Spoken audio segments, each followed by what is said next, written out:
Hey everyone, I'm Ray Belli, and this is Words for Granted, a podcast that looks at how language changes over time. Today, I'm chatting with writer and humorist Gabe Henry about his recent book, Enough is Enough, Our Failed Attempts to Make English Easier to Spell. It's a comedic but thoroughly scholarly history of the simplified spelling movement and its efforts to reform English orthography.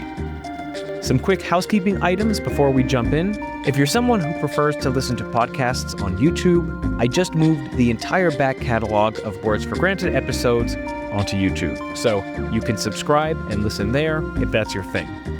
Also, if you're interested in having a look at the first draft of the new series that I've been teasing over the past few episodes called History of the World in 50 Words, you can still send me an email at wordsforgranted@gmail.com, and I'll share a link where you can see it, and I would love your feedback.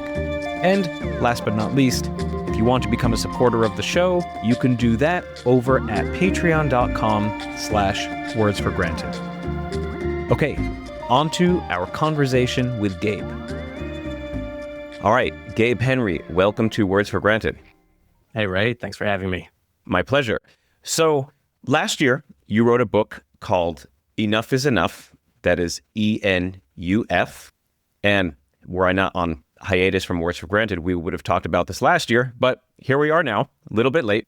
But it's a fantastic book, and it's basically about our many failed attempts to simplify English spelling. And when I say our, this is basically a group of passionate weirdos, some of which are very famous, some of which are not, who are English speakers who have some beef to pick with English spelling.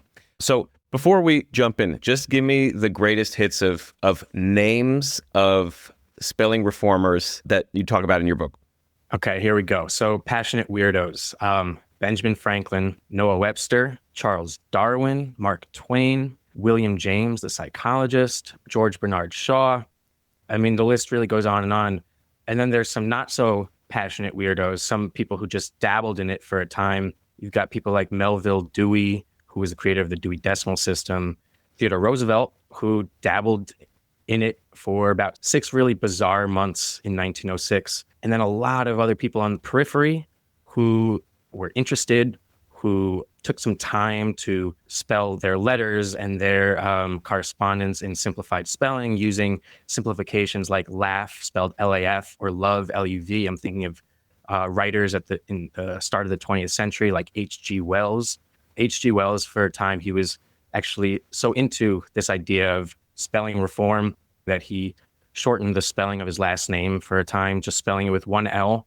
So a small simplification, but really just a way to show the world that he was on board with this messaging of simpler, more standardized phonetic spelling for English speakers. So, presumably most people listening to this podcast speak and read English. So this really doesn't need much of a scene set as to why anyone would want to simplify English spelling. Take a look at it. It's not very phonetic. So basically, in short, give us a high overview of how did we get here to start? Before we start talking about the simplified spellers, how did spelling in a nutshell become so complicated? Because other languages are not like this. No, It's not a simple answer, but a lot has to do with England's history and geography. England is an island, obviously. It's surrounded by water. For hundreds of years, it was coveted by other nations, and it was vulnerable to invasion, surrounded by water.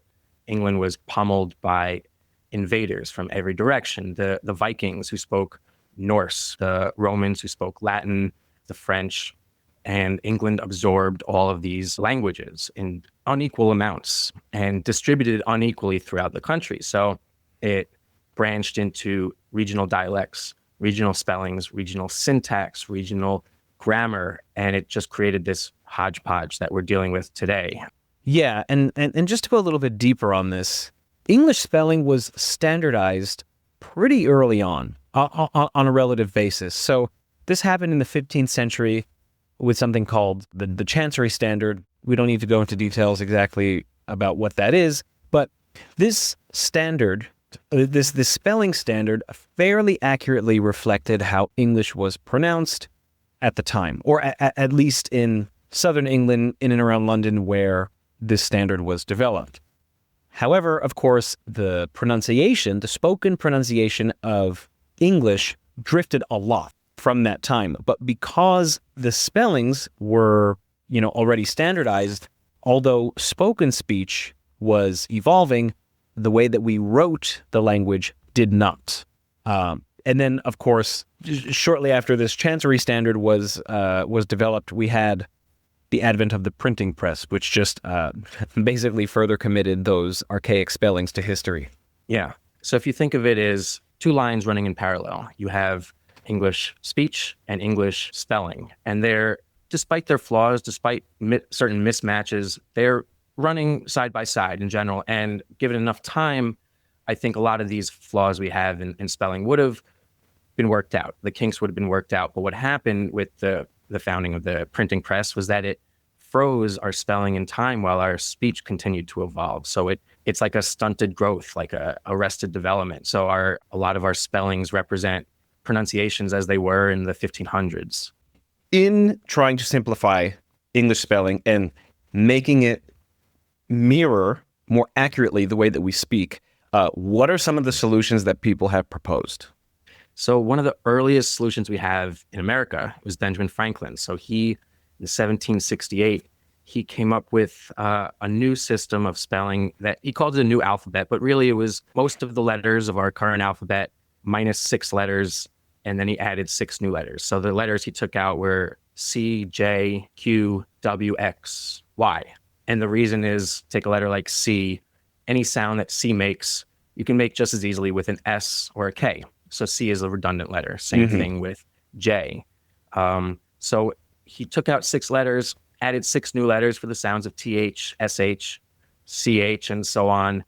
And then he respelled a lot of the words phonetically. So he spelled busy, B-I-Z-I, which is very logical. I mean, it looks a little funny. It looks a little like an illiterate child is writing it, but obviously Benjamin Franklin was a man of science and rationality. He picked the most logical, rational spellings for these words. He would spell friend without the I. Again, makes sense. He was clearly ahead of his time because no one around him took it seriously. And this is a theme throughout the simplified spelling movement, that no matter how logical, no matter how buttoned up these methods are for simplifying spelling, it always appears humorous to the general public, because like us today, looking at spelling laugh, L-A-F, just makes you think of a teenager using their texting slang, same now as it was back then. So his proposal didn't go anywhere. Yeah, there's a great letter in the book between him and some younger woman. I don't know if who she is to him. Is a fan, friend, family member. The daughter of his landlady. Okay. We're all friends with the children of our landlords and landladies, of course. Right. And she shuts him down pretty hard. Yeah, so she became his confidant. This is a woman named Mary Stevenson. He sent his initial proposal to her, just pen pal, sent it in a letter. And she waited 3 months to respond because Franklin had written this entire letter in his simplified spelling, and it was very difficult to decipher. It was then, and you can look at it now. You have to really focus to see what he was going for. And that's because there are new letters in it, and also just because sometimes the simplified spellings just look weird to our eyes because we're not used to reading them. Right. Yeah. So when Mary finally responded, it was a lackluster response. It was indifferent at best, but really it was clear to Franklin that she didn't think this spelling would have any legs, that no one would buy into it, that to adopt a new spelling would require retranslating all the old works of English, that it was just too much of a hassle for an entire country to adopt this new spelling. Again, this is a theme that runs throughout this movement. It was the same thing that Noah Webster encountered in 1789. And Webster, obviously, the namesake of Webster's dictionary, which would come out decades later, he was a young founding father living in Connecticut right after the Revolution. And his proposal was to remove all silent letters, phoneticize words, spell daughter, D-A-W-T-E-R, ake, A-K-E, tongue, T-U-N-G, love, L-U-V. And this, he imagined, would be a way for America to distinguish its language from England. So at the time, there was a lot of discussion about how America, which had just declared its independence, just won their independence, would distinguish its new culture from that of its former oppressor. So there were discussions about replacing English entirely with languages like French or Hebrew. So wild. It's so wild. Greek or Hebrew, as a sort of artificially imposed languages in America that people, maybe not many people, but some people took that very seriously. Very true. I mean, Hebrew was posed as this way to identify America as this chosen people because they saw themselves as a shining city upon a hill. It was their destiny to evolve out of England and to evolve into the scientific enlightenment. And it was suggested that Hebrew could be one of those binding languages that brings us together and separates us from our oppressor. Obviously, you can imagine the hassle this would be to suddenly convert an entire country to speaking and writing this way. So obviously that wasn't taken as seriously as Noah Webster's proposal. And his proposal was an American spelling. It would be based on English spelling, but it would be a wholly American orthography. And this would mark America as a new country, a new people with a new language and a new culture. So he published an essay called Dissertations on the English Language in 1789. Again, no one took him seriously. In fact, he was mocked quite relentlessly by friends, colleagues, newspapers. It is quite an easy thing to mock when someone is attempting to spell in a serious way, to spell laugh, L-A-F, and enough, E-N-U-F. So he slowly, he abandoned his proposal after a few years. The interesting thing about it, though, is that when he finally publishes his authoritative American dictionary in 1828, the first real Webster's dictionary, it included a lot of these simplifications that he proposed 30 years earlier. Things like color and honor without the U, and theater and center spelled ending ER rather than RE, and plow spelled P-L-O-W rather than O-U-G-H. These are all remnants of the simplified spelling that he proposed back in the 1780s. So he manages to slip some in. He manages to slip some in. And because his book contains something like 70,000 entries, no one was really paying attention to these minor adjustments. But these catch on, and obviously that's what we use today. This is it's all trickled down from this initial movement. Right. And those earlier spellings, the sort of less phonetic spellings that you mentioned, are the British English spellings of these words, the quote unquote original spellings of these. Correct. Yeah. If you order a draft beer in England, it's written on chalkboard as D-R-A-U-G-H-T. That's right. I mean, we take it for granted, and maybe we have some minor curiosity from time to time, but the reason we actually have it is owing to this, what did you call it? Passionate weirdo. Someone like Noah Webster, who really thought that this would distinguish America. Yeah, and it's interesting because if you had never known plow was ever spelled P-L-O-U-G-H, you wouldn't advocate for that spelling in any way. You would default to P-L-O-W. And it looks right because we've seen it. The only reason L-A-F looks wrong is because we haven't seen it.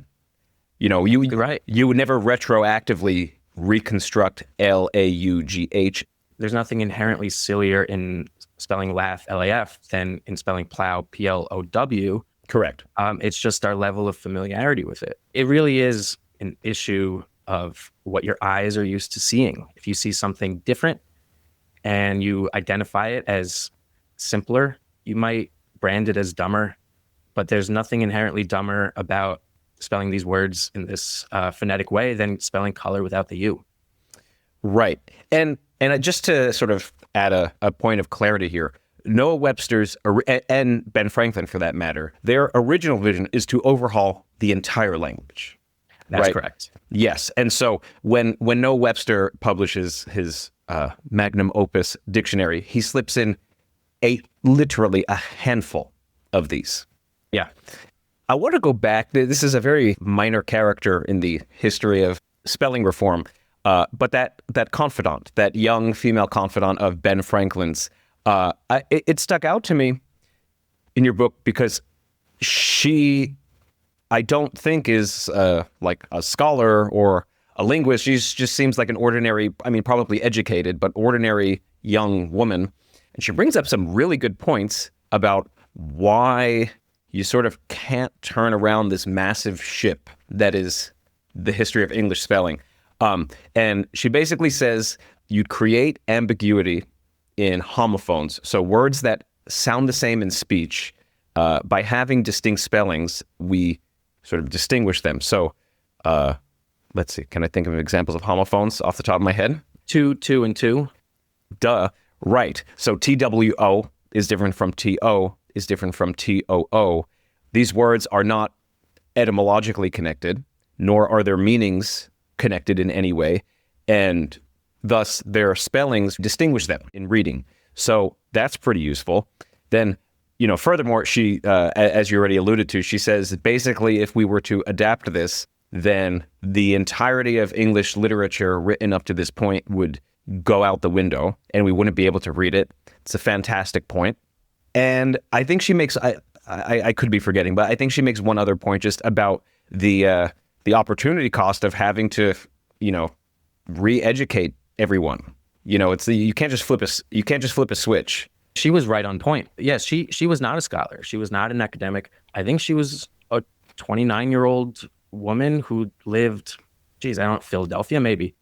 It's a little less weird that she's 29. I had in my mind this 15-year-old girl that Ben Franklin's like chatting with. I think Franklin used her as a sounding board because to him, she represented the general public.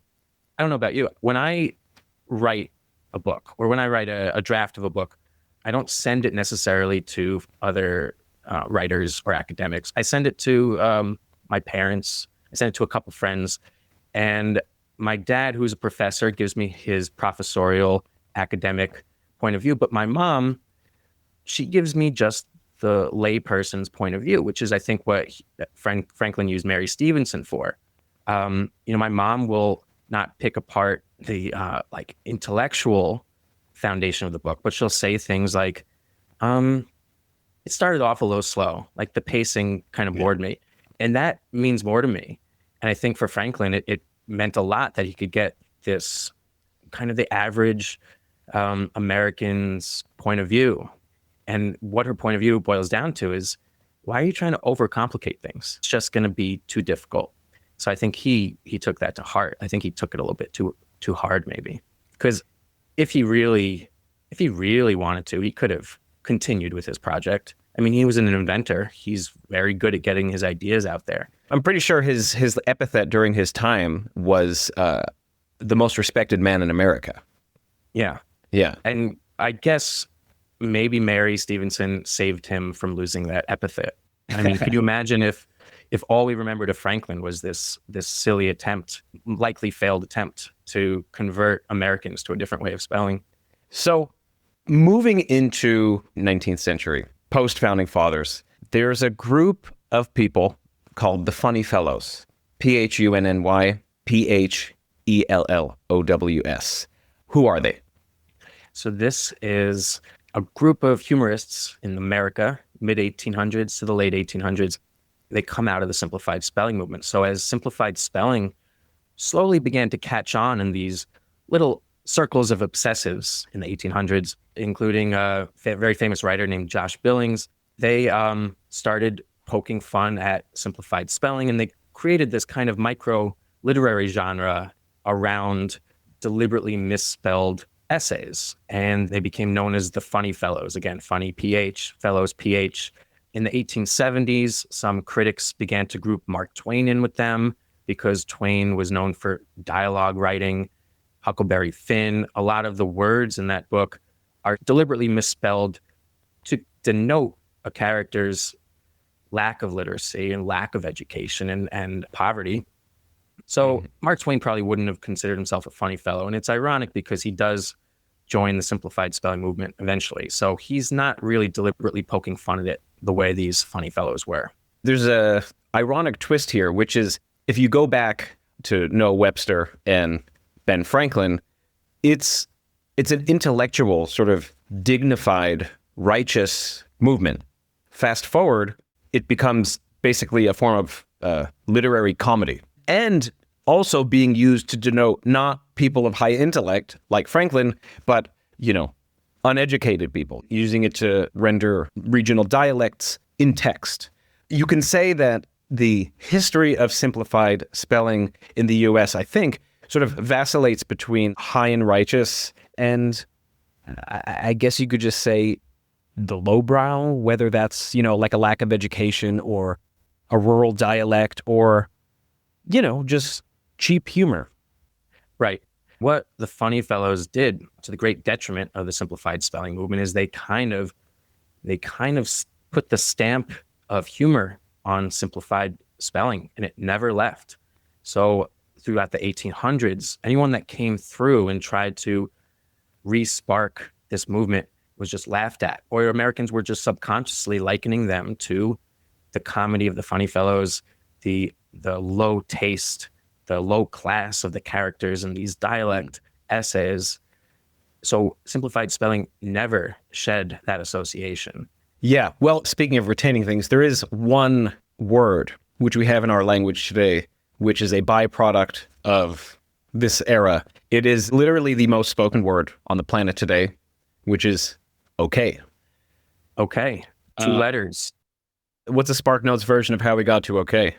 So again, in the midst of the 1800s simplified spelling push, the Phunny Phellows were poking fun at it.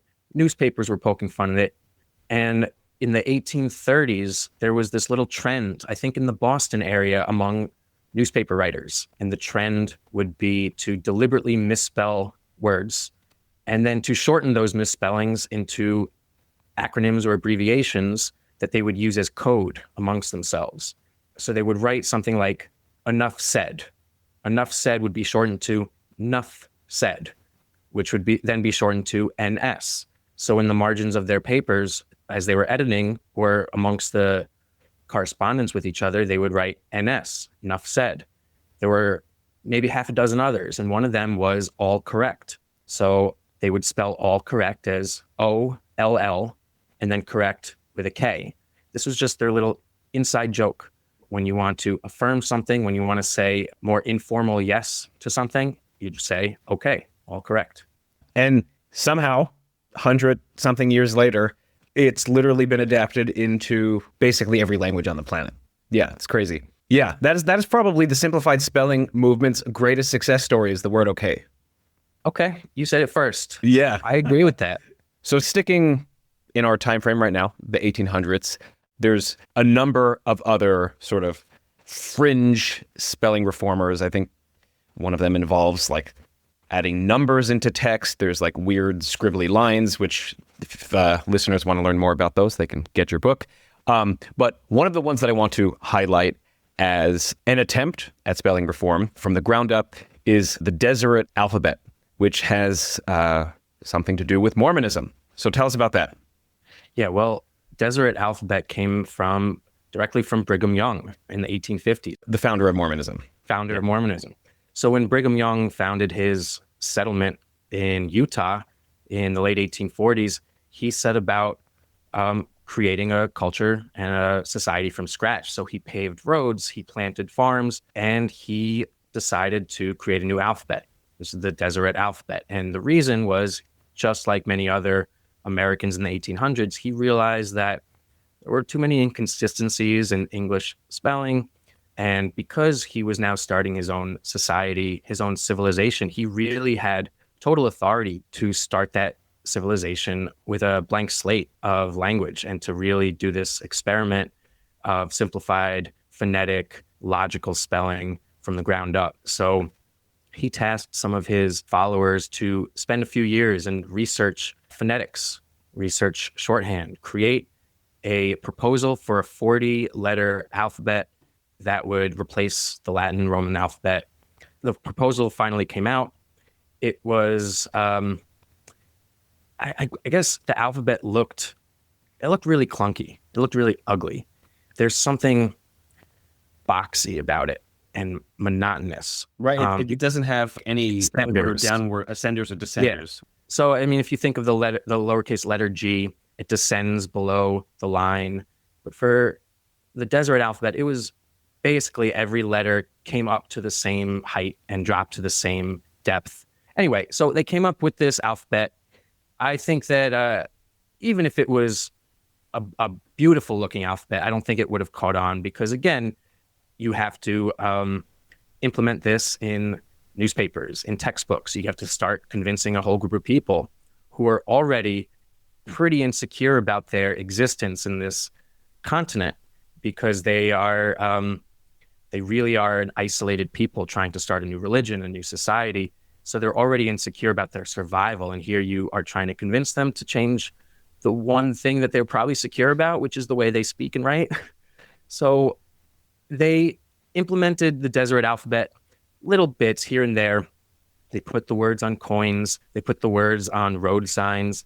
They sprinkled it into the Deseret newspaper, and they put it into Deseret textbooks in schools. These textbooks mostly collected dust for the next few years. It was not the primary thing on people's minds to try to do. It kind of stumbled along for the next 10 years.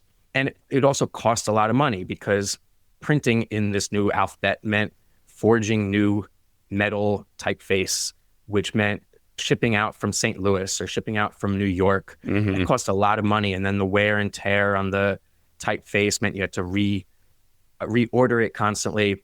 It basically lost the funding and it lost interest. And within maybe 10 years, it was dropped. But it really was at the core, at least for a time, of what Mormonism would be. It would be a society that's distinct from the broader American society. It was a group of people that could start with a blank slate and do it right this time. So they could remove all those complicated influences of French and Norse and Latin, all those strands of language that come to us over millennia, and they could start with a blank slate. But ironically, just in their spelling, though. Just in their spelling. Not in their speech. These guys, they're still speaking English, but just spelling it with a newly invented alphabet. Yeah. And then even in the 1870s, after the alphabet had been abandoned, you see remnants of it in political pamphlets. So there was this one pamphlet in the 1870s. It was supposed to be advertising a politician's campaign. And it's all written in English. It lists the people on the ballot. And then around the perimeter of this pamphlet, it's encircled by Deseret letters. And that was kind of a throwback, a symbol that that we're still Mormons. We still have this Deseret identity. But if you try to read the letters, you would see that it's all gibberish. Yeah. It's almost like how, a cartoon might use gibberish hieroglyphics to denote ancient Egypt. But if you actually try to read it, it means nothing. So, right, implying that the people who designed this poster or pamphlet, they themselves didn't even know what it was. They just knew that there was some cultural significance to these symbols. And the people reading it also wouldn't care what it meant or didn't know what it meant. So it was a defunct language at that point, a defunct spelling at that point, but it was still used symbolically, maybe to denote maybe a little nostalgia for older times. Again, like hieroglyphics are used, and modern people just don't know how to interpret it, but they know that it means something old. We're nearly running up on time, but I do want to push us on one more beat just into the 20th century. So I had said that OK is the simplified spelling's greatest success. That's still true. But there are a few more successes around us, which I didn't mention. Dunkin' Donuts, Krispy Kreme, Kool-Aid, Kleenex. We think of these things just as brand names, which they are, but they are, in a way, a direct offshoot of simplified spelling trends of the late 19th and early 20th centuries. So give us a little bit of context about these. So for most of the 1800s, simplified spelling was this quirk of obsessive weirdos, and they were associated with educational reform, intellectualism, academia. They weren't part of pop culture. Maybe Phunny Phellows were as close as they got to being part of pop culture. But really after 1906 is when they they really seep deep into the culture. And what happened in 1906 was that Theodore Roosevelt adopted simplified spelling for about 6 months, and he ordered his government printing office to print all documents, correspondences of the federal government in simplified spelling. An incredible pushback. And I won't get into too much detail about that period, but suffice to say, within 6 months, it was dead in the water, but it had so seeped into pop culture that it started spreading to these different areas. And one of the most prominent areas is advertising. So advertisers realized that they could use deliberate misspelling as a way to catch the eyes of shoppers or to distinguish their product on the shelves from another product. And one of the most popular techniques that advertisers used was to replace the hard letter C with a letter K. So in the 1920s, you get brands such as Kleenex, Krispy Kreme, Kool-Aid, Rice Krispies, and linguists at the time had a name for this fad. They called it the craze for K. And they blamed it directly on the simplified spellers like Noah Webster and Benjamin Franklin, who had been pushing words like character with a K and chorus with a K since the 1700s. Yeah, again, just to restate a point that I think we've sufficiently made thus far, we really do run the full intellectual gamut here with simplified spelling. You know, from starting off as this righteously, idealistically motivated movement of wanting to reform the language because it makes no sense, to, you know, in the end, appealing to the lowest common denominator of trying to get people to buy more donuts because they'll look at the donut box if Krispy Kreme is spelled with a K instead of a C, and if they see it and are intrigued, then yeah, maybe they'll buy it. Walk down any aisle in the grocery store. It was true then, it's true now. I mean, look at Cheez-Its, spelled EEZ. There are a million examples, and it doesn't just stay within advertising. You see, like in pop music in the 1960s, bands begin using the same technique, the same misspelling gimmick to maybe appeal to a younger audience or maybe to distinguish themselves from other bands that are around at the time. So you get bands like the Beatles spelled with an A. Yeah. It's just a little spelling gimmick, catches a little attention, makes you think a little bit about like a dual meaning of beat. You get the Birds spelled with a Y. Then there's the Monkeys, which is spelled without a Y. U2, spelled with the letter U and number 2. And I think it kind of really reaches its full potential in the 80s with Prince, who had such a distinct, unique way of spelling his song titles and his album titles. He would use deliberate misspelling often, and he would also use standalone letters and standalone numbers to replace words. I think of Nothing Compares to You, the number 2, the letter U, I Would Die for You. And I think that launched a trend in pop music that has not stopped. It continues to this day. Just look around. You know, there's Tupac spelled with a 2. There's Questlove spelled with a question mark, and A$AP Rocky with a $sign. And of course, you have Skater Boy by Avril Lavigne, which really is the apotheosis of all of this. Oh, yeah. This has been an awesome conversation. Actually, I have one last question before we wrap. It's a question I very seldom ask because I think it's a boring question with usually a boring answer. And that question is, what attracted you to this in the first place? And the reason it's I think, a more interesting question to ask you than a typical guest who is a linguistics professor or researcher or whatever, is because, I mean, correct me if I'm wrong, but you're mostly a humorist. You can define yourself to my audience, but basically, point is, this is some deep orthographic and, by extension, linguistic historical stuff that you've taken up to write about. I love it. What makes you love it? Wow, that's a great question. My interests in writing lie in history. It's what I studied in school. It's what I've always been passionate about. So, but I've also at the same time always been fascinated by the English language, this beautiful mess of English, full of so much history, full of so many headaches. So I've always had this draw toward language humor, toward puns, toward the Marx Brothers, toward creative uses of language. And I had first heard about this movement, simplified spelling, back in college. And I was just struck by the sheer absurdity of it. this idea that people were walking around in colonial times with their powdered wigs spelling love L-U-V and though T-H-O, like some teenager with a smartphone.